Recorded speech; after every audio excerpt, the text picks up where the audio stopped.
Welcome to the Pencil Bob channel. I hope you enjoy my stories. Please like and subscribe, and hit that notification icon so you never miss out. Now on with the stories. It seems that my HOA is trying to keep budgets a secret, and I don't know why. The room was buzzing with a low hum of conversations as I took my seat at the long, rectangular table in the community center. I glanced around at my fellow HOA board members, a mix of familiar and not-so-familiar faces. The president, Mr. Johnson, sat at the head of the table, exuding an air of authority that made my skin crawl. I had joined the HOA board with a clear mission: to bring transparency and accountability to our relatively new association. It was a task I took seriously, even if it wasn't my favorite kind of work. As the secretary, I was responsible for taking notes during meetings, a role that often felt more like being a stenographer in a courtroom drama. Tonight's agenda was straightforward, with the primary item being the approval of the 2024 budget. However, something felt off. The draft budget hadn't been shared with the community beforehand, nor was it included in the packet emailed to us. This lack of transparency gnawed at me, but I tried to keep my concerns in check as the meeting began. Mr. Johnson wasted no time diving into the agenda. His voice, smooth and commanding, filled the room as he introduced the budget item. The manager, Ms. Thompson, began to provide an update on why there were increases in certain areas. Her explanation was cut short by Mr. Johnson, who launched into a convoluted explanation that left my head spinning. It was a word salad of jargon and vague statements that seemed designed to confuse rather than clarify. "Any questions?" Mr. Johnson asked, his eyes scanning the room. Silence. The kind of silence that comes when people are too stunned or confused to form coherent thoughts. I could see the puzzled expressions on the faces of my fellow board members and the few community members who had shown up. My heart raced as I realized what was happening. This budget was being pushed through without proper scrutiny, and I couldn't let that happen. I cleared my throat, breaking the silence. "I have a question," I said, my voice steady but firm. "Why wasn't the draft budget shared with the community before this meeting, and why wasn't it included in the packet we received?" Mr. Johnson's eyes narrowed, and I could feel the weight of his gaze on me. The budget was prepared by the Finance Committee and reviewed by the board. We felt it was sufficient to present it at this meeting for approval. "But how can the community provide input if they haven't seen the budget?" I pressed. "Isn't transparency important?" Mr. Johnson's expression hardened. "We are the elected representatives of the community. It's our job to make these decisions." I could feel the tension in the room rising. My fellow board members shifted uncomfortably in their seats, avoiding eye contact. I knew I was pushing against a wall of resistance, but I couldn't back down. "Transparency is crucial for trust," I said. "If we want the community to trust us, we need to involve them in these decisions." Mr. Johnson's lips curled into a thin smile. "Thank you for your input, but we need to move forward. Any other questions?" Silence again. My heart sank as I realized that no one else was going to speak up. The motion to accept the budget was made, seconded, and approved with a swift show of hands. Just like that, it was done. As the meeting adjourned, I gathered my notes and left the room, feeling a mix of frustration and defeat. My efforts to bring transparency to the HOA had hit a major roadblock, and I couldn't shake the feeling that I had failed the community. The budget was now set in stone, and there was nothing I could do to change it. Over the next few weeks, the fallout from the budget approval became apparent. Community members began to voice their concerns about the increases in fees and the lack of communication from the board. I received numerous emails and phone calls from frustrated neighbors, all asking the same question: why weren't we informed? I did my best to explain the situation, but it was clear that trust in the board had been eroded. The very thing I had hoped to prevent was now happening. The board meetings became more contentious, with community members showing up in greater numbers to voice their displeasure. Mr. Johnson's once commanding presence now seemed more defensive, and the board was increasingly divided. Despite my best efforts, the culture of secrecy and top-down decision-making persisted. I found myself constantly at odds with Mr. Johnson and his supporters on the board. Every meeting felt like a battle, and I began to question whether I could make a difference. The stress took a toll on me, affecting my work and personal life. I was losing sleep, and the frustration was starting to consume me. One evening, after yet another contentious board meeting, I sat alone in my living room, staring at the stack of notes and documents on my coffee table. I had joined the board with the hope of making a positive impact, but now I felt like I was fighting a losing battle. The negative outcome of the budget approval had only reinforced the entrenched power dynamics within the board, and I was left feeling powerless. As I reflected on my journey, I realized that change wouldn't come easily. It would require persistence, resilience, and the support of the community. I wasn't ready to give up just yet, but I knew that the road ahead would be challenging. The fight for transparency and accountability was far from over, and I had to find a way to keep pushing forward, even in the face of adversity. In the end, the 2024 budget debacle served as a harsh reminder of the importance of transparency and community involvement. It was a lesson learned the hard way, but it also strengthened my resolve. I would continue to hold the board accountable, ask tough questions, and advocate for the community's right to be informed. It wouldn't be easy, but it was a fight worth fighting. The board is responsible for creating and approving the budget, not the owners. So while the owners are allowed to see the budget, they have no input into what is included in the budget. Draft budgets are usually only between board members and management, and it is your responsibility as a board member to review and vote on the proposed budget. If it was approved in an open meeting, how can it be secret? It sounds like they sent out the draft so each board member had a chance to read it, which may be why they did not go over it in detail. Whether they passed it properly depends on your governing documents and possibly state law. Our HOA does it the same way as you described. It's on the agenda. We discuss it at a public meeting, although usually in more detail, and the board votes on it. Any member can attend the meeting or get a copy or the budget if they want.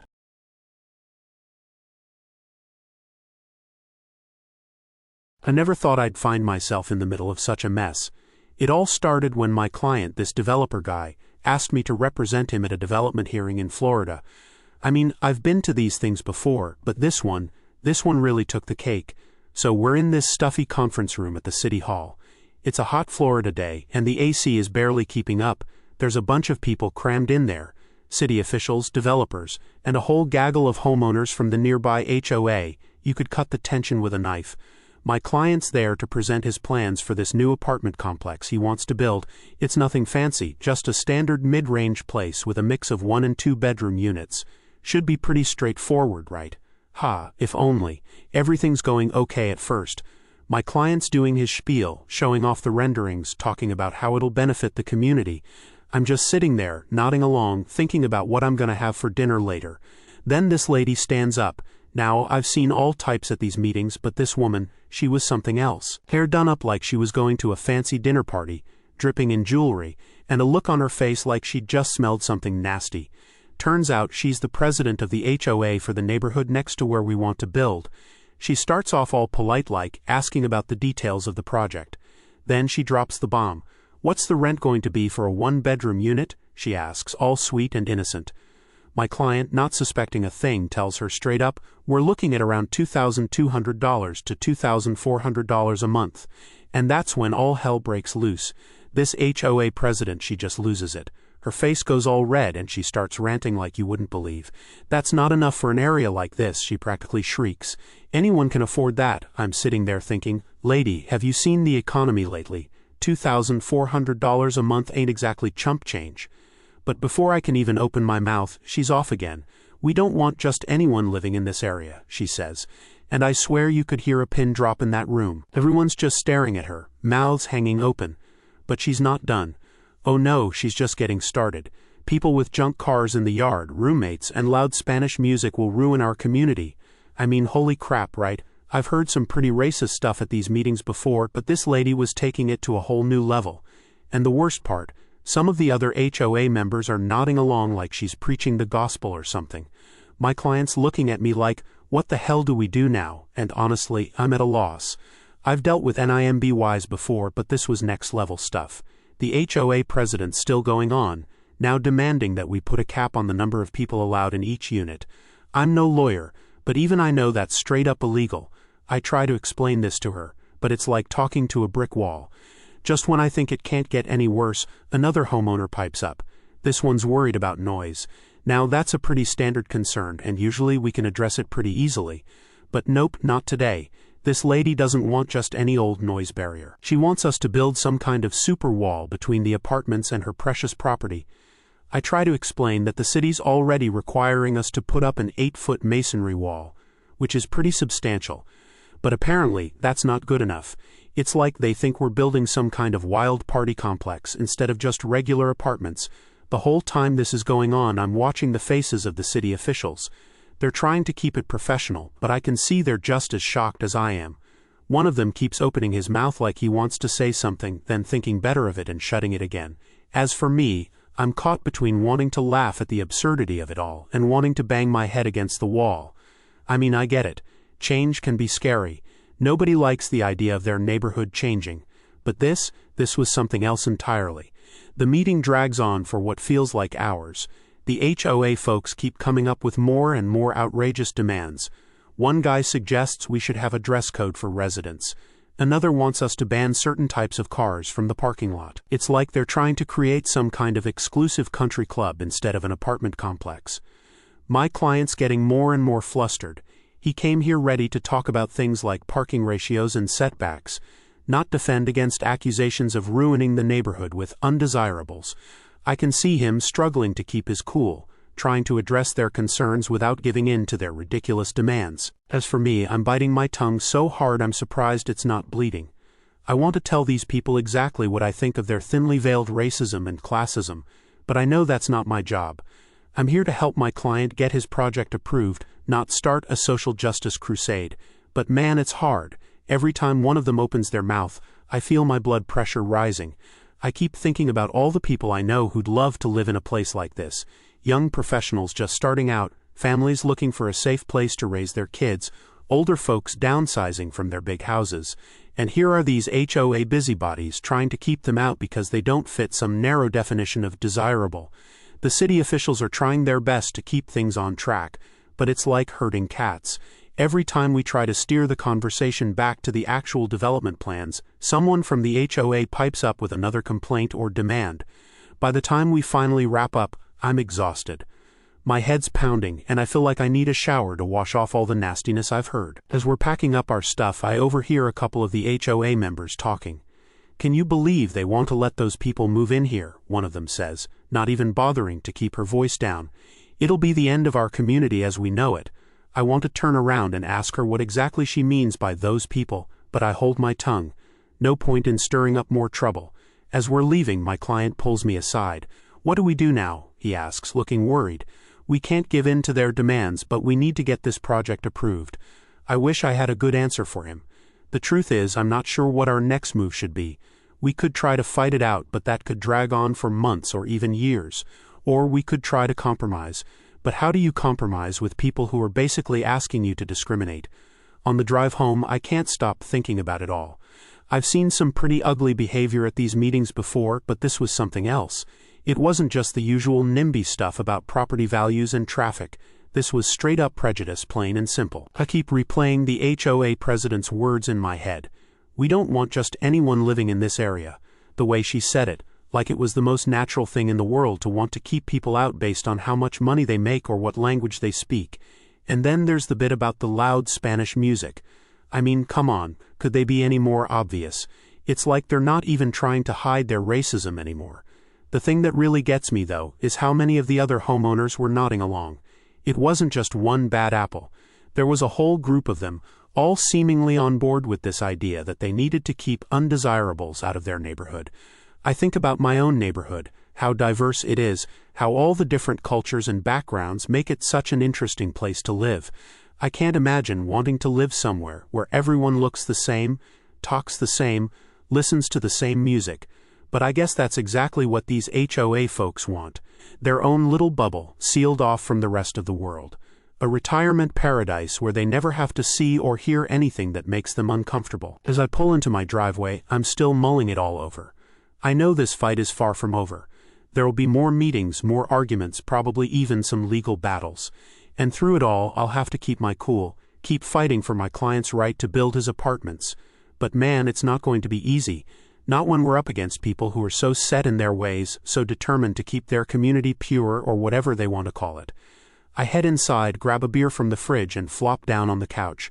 My wife asks how the meeting went, and I just groan. How do you even begin to explain a day like this? As I sit there trying to unwind, I can hear music drifting in from next door. It's my neighbor's quinceañera for his daughter. The music is lively, people are laughing and talking, kids are running around playing. It's a beautiful sound, the sound of life and community.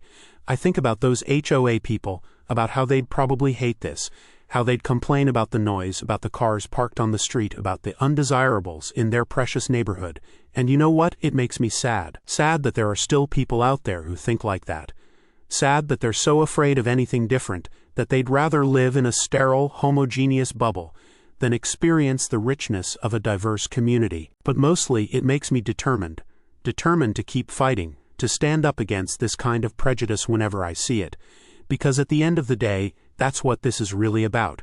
It's not about noise barriers or parking regulations or rent prices. It's about who gets to be part of a community and who doesn't. As I take another swig of my beer, I make a silent promise to myself. No matter how long it takes, no matter how many more meetings I have to sit through, I'm going to see this through. We're going to build those apartments, and we're going to make sure they're open to everyone, not just the people the HOA deems desirable. It won't be easy, but nothing worth doing ever is.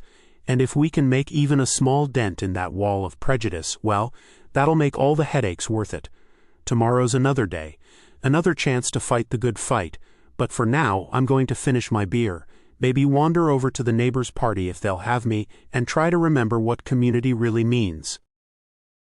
Florida's prices have skyrocketed over the past few years, so $2,400 may be the cheapest price around. If they're aware of this, it's probably more that they think they live in some exclusive, fancy, expensive rich people neighborhood, and they just don't want to suffer knowing the reality that their retirement home is aggressively mediocre like everyone else's. HOAs were started by racists to keep out the undesirables in the first place. Why does this surprise you?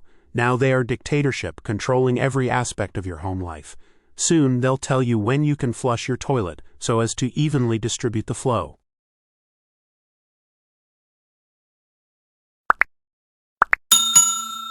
I would like to thank you for watching the video to the end. To encourage us to make more videos, please like, subscribe, comment, as well as share. Check out this other video if you haven't already.